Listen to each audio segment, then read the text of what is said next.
Did you start recording yet? Yes. Okay. Play from start. Yes. All right, it works. Who's the bride? Get out of here. Who's the dragon? Move. Who's the bride? Go away. Kung Pao. Is that Kung Bride Enter the Dragon? Go eat. I'm going to go eat. You have fun being a stupid. Yes. Hello, everyone. Welcome back to the Calibrate Show. I've been gone for a while.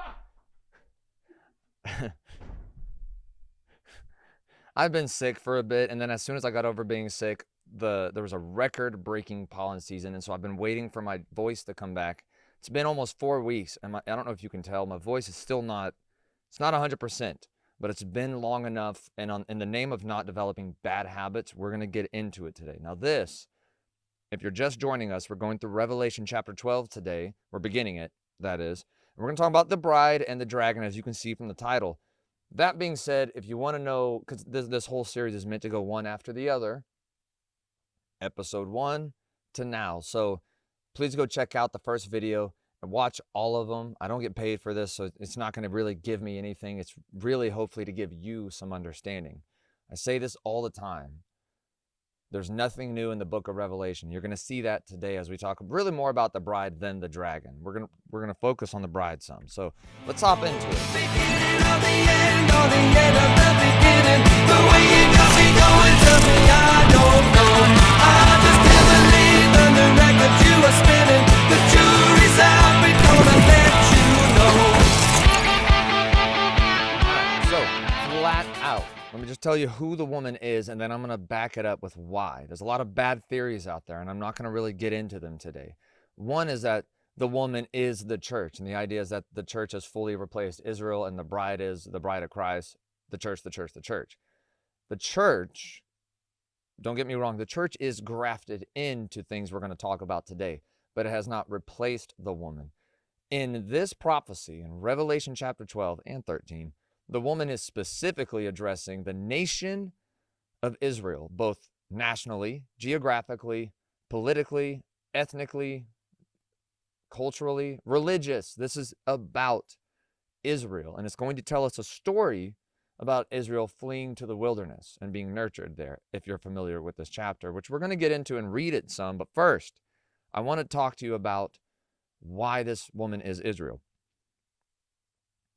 Beyond what I have here on the slides, the 12 stars in Joseph's dream, Genesis 37. That's really the only place in the 66 books of the Bible where you actually find this represented, 12 stars. It's the names of the tribes of Israel.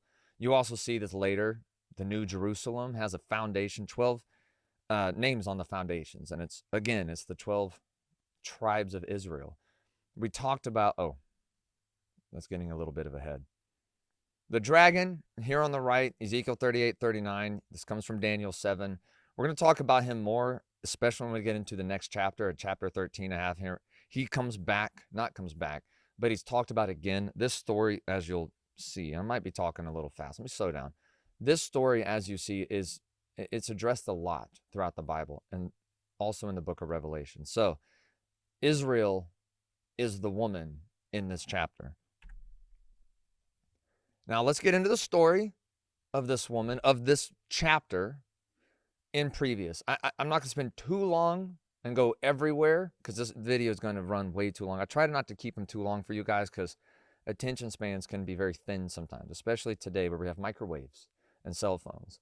But you can go read Ezekiel 20, Isaiah 16. A key verse, 2 of them for today, is Songs of Solomon, chapter 8, verse 5. Who is this coming up from the wilderness, leaning on her beloved? Then Isaiah 63, who is this coming from Edom? We're going to address these areas here pretty soon, but Edom being east of Jerusalem towards the mountains. Now, let's talk about the abomination of desolation. We've talked about it a lot on this channel. If you've watched the Daniel series, I go in way more into depth for what we're about to talk about here, the abomination of desolation. Actually, I want to go to the next slide. I meant to delete that slide. There you have Daniel 8, 11, 9:27, and 11:31. That's where these things really become to be specifically talked about. And Jesus, in Matthew 24, would reference this. he would say the abomination of desolation. When you see it referencing Daniel in an event that had taken place in the past. So again, my beloved preterists, Jesus is talking about this past event, but he's placing it in the future. So what happens is, and we do have Antiochus, I have it on here on the slide, Antiochus Epiphanes, the fourth. This is, again, in the Daniel series, I go way more in depth, but basically what happens is Antiochus, like in Ezekiel 38, he's a king of the north, he invades Jerusalem, he also invades Egypt, he invades the south, and then invades Jerusalem, occupies it, and abominates the temple. He sacrifices a pig, and he puts up a statue of Zeus, and then gives himself the title Epiphanes, which means God manifest. He blasphemed against God, declared himself God, and then wanted people to worship a different God. He even enforced things like a mark. He had different things on coins and whatnot. Really wanted to Hellenize Israel, give him the Greek gods. Jesus, again, referencing this event, placing it in the future. Now, what happens when Antiochus does this is within a 3-day period, I hope I'm looking at the camera, within a 3-day period, 80,000 Hebrew Israelites and Jews disappear within a 3-day period. Half of them go into captivity, and the other half meets an end.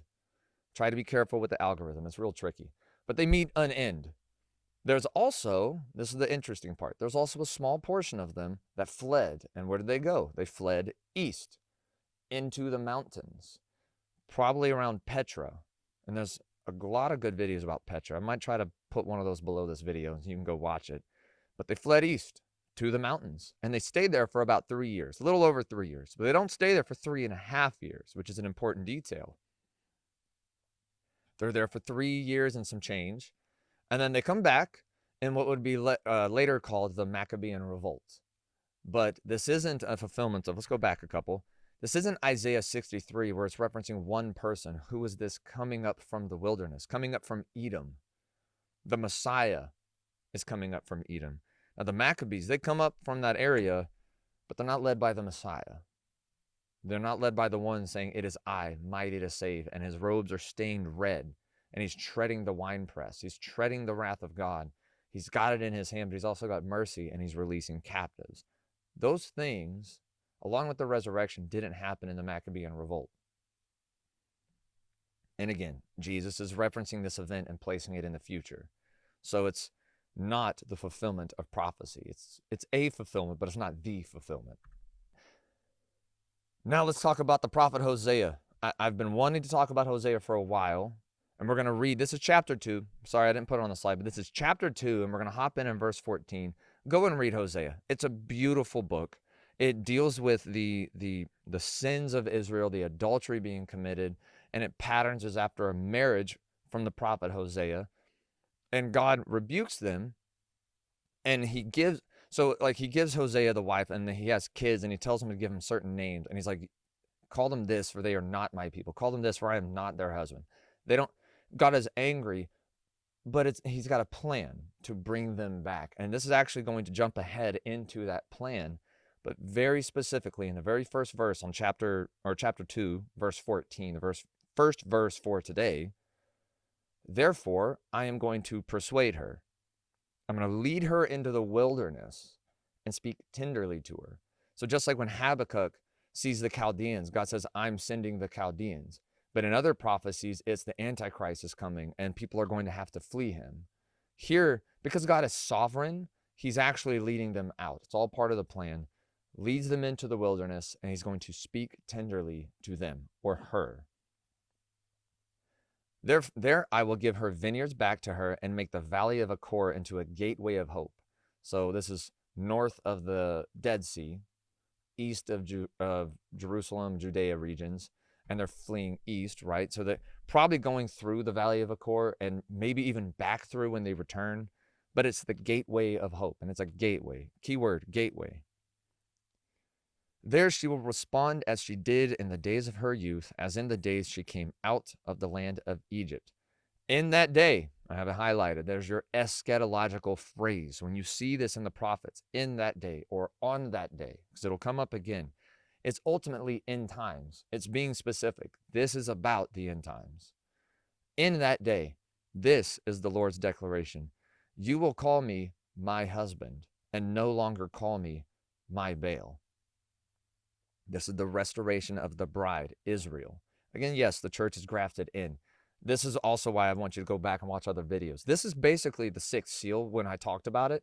This is the gathering of the 144,000, 12,000 individuals from each tribe of Israel. That doesn't mean they're the only Israelites in the kingdom.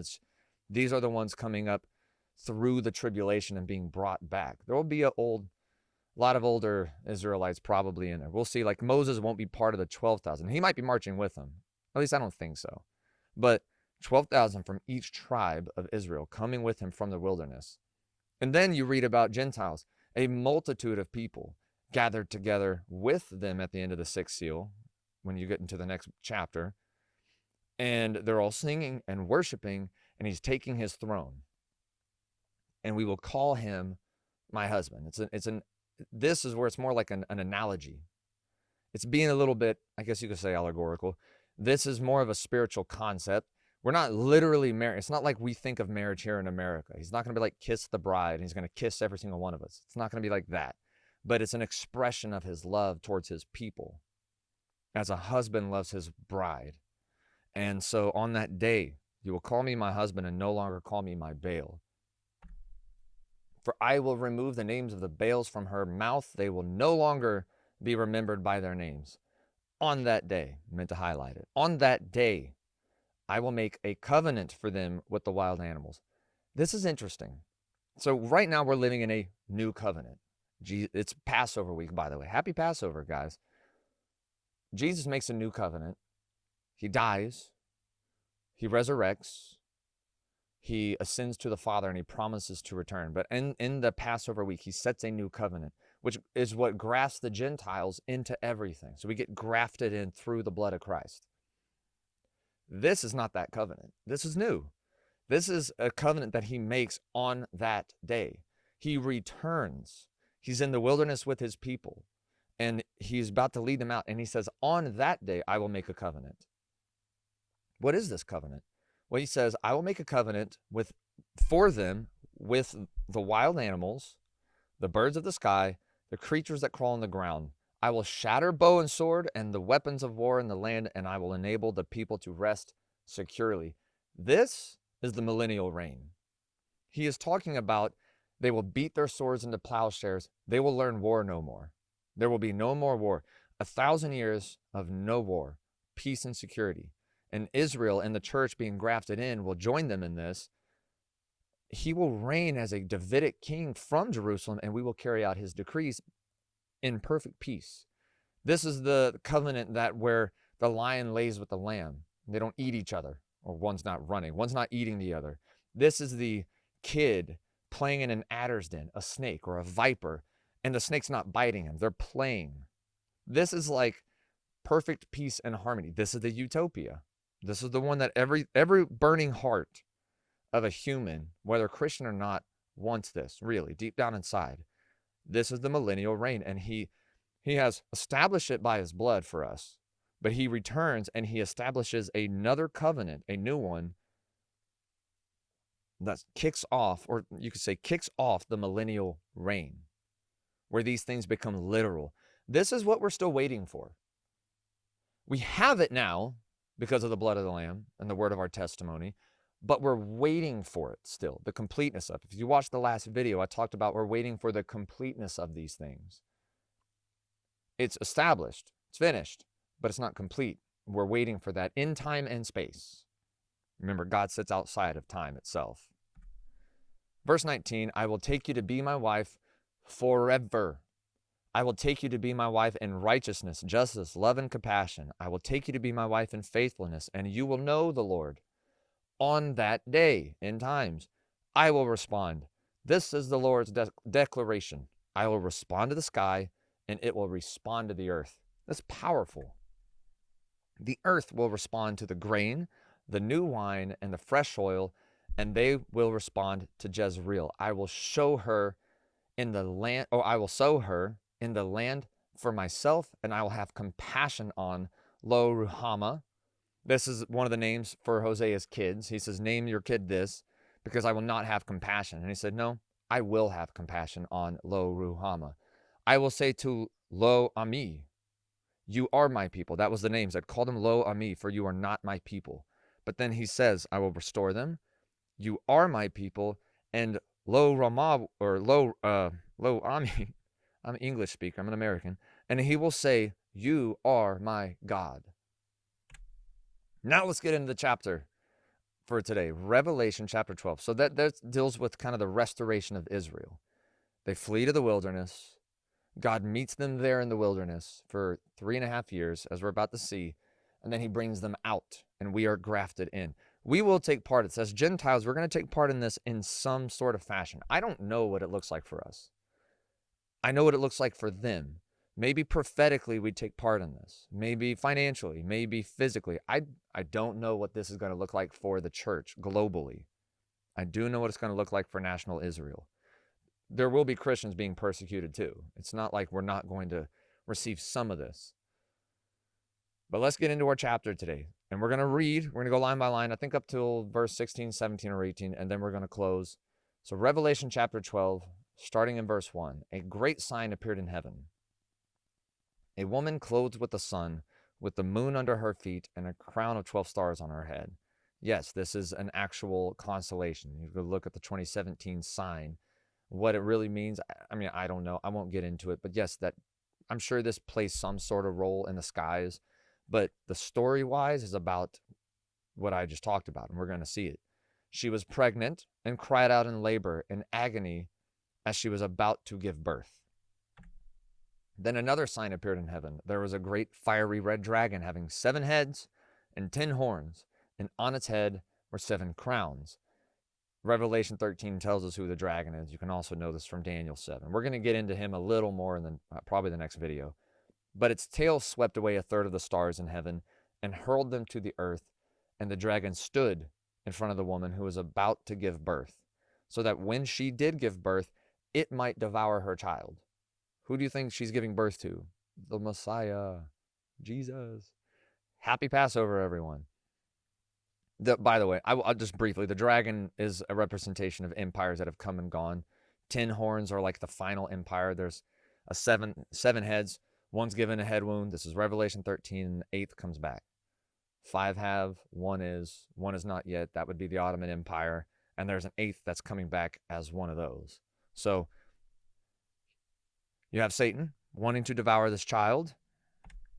She gave birth to a son, our Messiah, a male who was going to rule all the nations with an iron rod, the millennial reign. Her child was caught up to God and to his throne. He ascends. The woman fled into the wilderness. She flees to the wilderness, where she had a place prepared by God to be nourished there for 1,260 days. The Antiochus Epiphanes account does not last 1,260 days. It's like 1,100 something. 3.5 years. She flees to the wilderness. Who do you think this is talking about? The woman fleeing to the wilderness in Judea. When you see this, those in Judea flee. This is that. It lines up 100%. Then war broke out in heaven. So what's about to happen here, you get this brief depiction with symbols of the woman fleeing to the wilderness for 3.5 years and being nurtured. It's about to tell us this account again. So right there in one chapter, you get a brief overview, and then you get it again. You're going to see it repeats itself. War broke out in heaven. Michael and his angels fought against the dragon. The dragon and his angels fought, but he could not prevail, and there was no place for them in heaven any longer. So the great dragon was thrown out, the ancient serpent who was called the devil and Satan, the one who deceives the whole world. He was thrown to the earth, and his angels with him.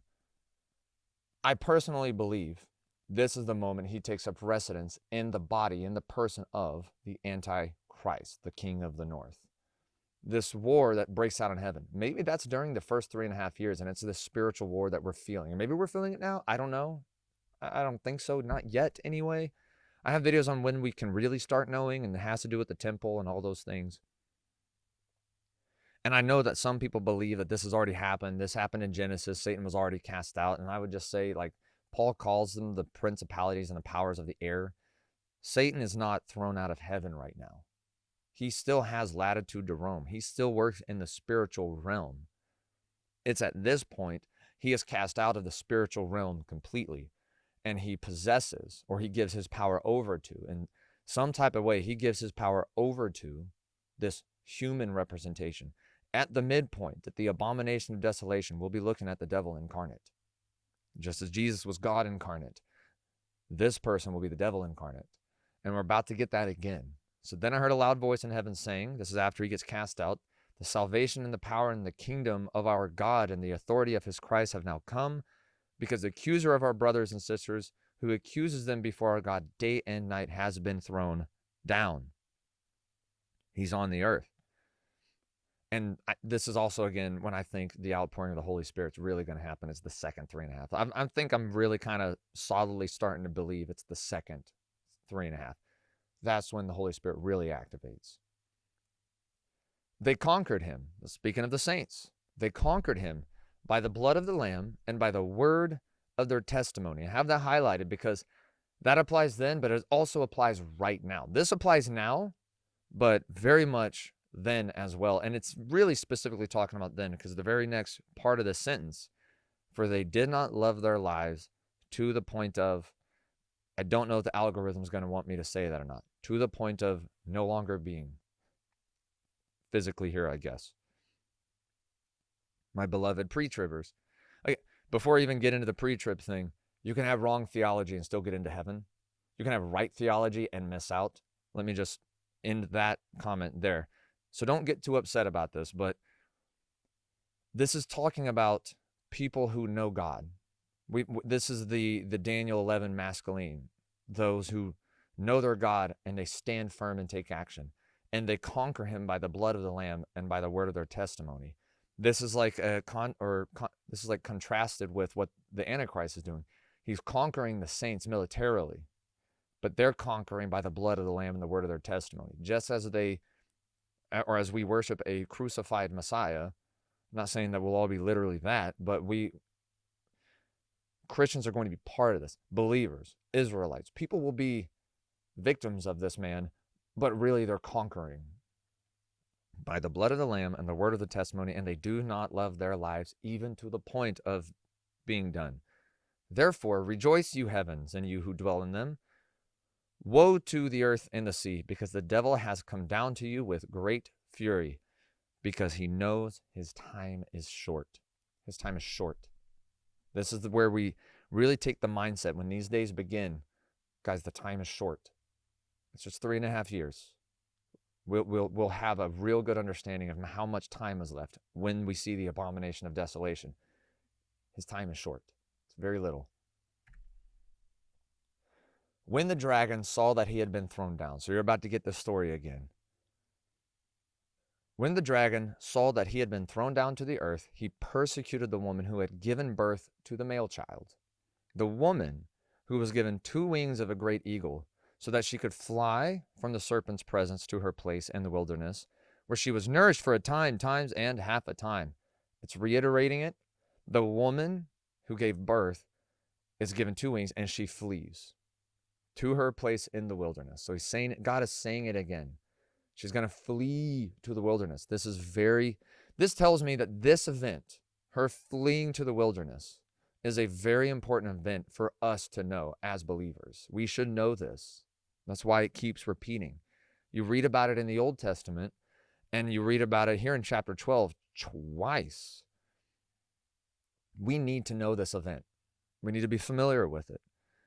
There is a dragon who represents the Antichrist, the beast system, even the kingdom of the Antichrist, and they will persecute the woman, but she will flee to the wilderness. She will go east into the mountains, maybe Petra, historic Petra, and she will be nourished for 3.5 years, times, and half a time. Believers need to know this. From his mouth, the serpent spewed water like a river flowing after the woman to sweep her away with a flood. But the earth helped the woman. The earth opened its mouth and swallowed up the river that the dragon had spewed from his mouth. Now, I think this is probably a literal flood. The Valley of Achor, the direction they'll probably be taking is north of the Dead Sea. Maybe there's a flood from there. Maybe the Antichrist busts open a dam that tries to create a flood. I have no idea what this will really look like, though. Okay? Maybe it is a flood of people who took the mark or trying to chase them. I don't think that's the case. I think this is probably a literal flood. And the devil's certainly behind it. But the earth helped the woman. Like maybe there's an earthquake that blocks it. Think of the parting of the Red Sea. Something miraculous is probably happening here, like severely miraculous. But when this happens, this is the more important to know. It's less important that we know what it looks like. It's more important that we know 17. So the dragon, when this happened, the dragon was furious with the woman and went off to wage war against the rest of her offspring, those who keep the commandments of God and hold firmly to the testimony about Jesus. Nowhere in this phrase is it saying tribulation saints. It's saying believers in Jesus, the offspring, Christians. I really think this is talking more about whether Jew or Gentile. This is about believers in Jesus. Those who, as Daniel would say in Daniel 11, those who know their God and stand firm and take action and help many understand. Those who keep the commands of God and hold firmly to the testimony about Jesus. They overcome him by the blood of the Lamb and the word of their testimony. And they don't love their lives even to the point of an end. Algorithms are tricky. Oh, that is my last slide. We're actually going to stop it there, and I want to wrap it up. I hope you come away from this specific video really just with a better understanding of what Revelation 12 is talking about. It's talking about a literal event. It's using symbols like the woman and the dragon, but it's talking about an event that isn't new to Revelation. It's not new to the Bible. It's been talked about time and time again, going all the way back through the Old Testament, all the way back to Daniel and Ezekiel, like Hosea, Isaiah 63, Songs of Solomon, chapter 8, verse 5, the woman coming up out of the wilderness. This is referenced, foreshadowed, and straight up talked about over and over again. And so Revelation 12 isn't new, but it attaches symbols. The important thing is that, the important thing is that we know that, so that when we see these things, we know what time it is. We need to know the times and the seasons. So when Jesus, it says to the Pharisees, and he rebukes them for not knowing this, you can discern the weather, but you can't discern what's happening right in front of you.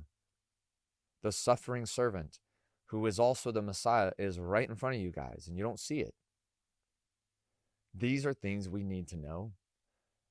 When we see the abomination of desolation and this woman flees into the wilderness, or Israelites are fleeing to the wilderness. By the way, I should say this. Don't go to Egypt. Woe to those who go to Egypt. Flee east into the mountains. You will meet God there, and you will be nursed for 3.5 years. Stay the course, kind of speak. But when we see these events, we will know what's happening. We'll know, beyond a shadow of a doubt, this is that was spoken of by the prophet Daniel. It's in the book of Revelation, chapter 12, guys, and we can help people understand this is fulfilling prophecy when we see it. That's the important part. We need to keep, even if it doesn't happen in our lifetime, we need to pass this on to our children, because they might. But I really do believe, if you know the climate going on in the Middle East, I do believe that we're close to starting. I don't know if we've started yet. Let me just turn that off. I don't know if we've started yet, but I believe we're pretty darn close. So now is the time to really get familiar. I hope you got something out of this. I love you guys. We're going to get back into doing this a little more regularly. I am feeling a lot better, obviously. A lot of changes in my life. Please pray for me and my family, my friends. Everyone's going through stuff. So pray for your loved ones. Pray for your enemies. And I'll sign off with the word Maranatha. Good to see you guys. I'm on that.